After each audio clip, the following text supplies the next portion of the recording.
وہ جنت جس کا پرہیزگاروں سے وعدہ کیا جاتا ہے، اس کی صفت یہ ہے کہ اس میں ایسے پانی کی نہریں ہیں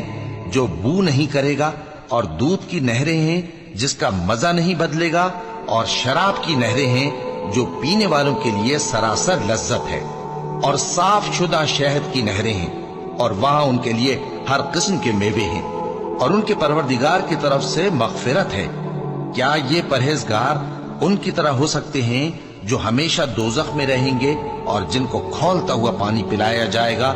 جو ان کی آنتوں کو ٹکڑے ٹکڑے کر ڈالے گا؟ اور ان میں بعض ایسے بھی ہیں جو تمہاری طرف کان لگائے رہتے ہیں، یہاں تک کہ سب کچھ سنتے ہیں، لیکن جب تمہارے پاس سے نکل کر چلے جاتے ہیں تو جن لوگوں کو علم دین دیا گیا ہے ان سے کہتے ہیں کہ بھلا انہوں نے ابھی کیا کہا تھا؟ یہی لوگ ہیں جن کے دلوں پر اللہ نے مہر لگا رکھی ہے، اور یہ اپنی خواہشوں کے پیچھے چل رہے ہیں،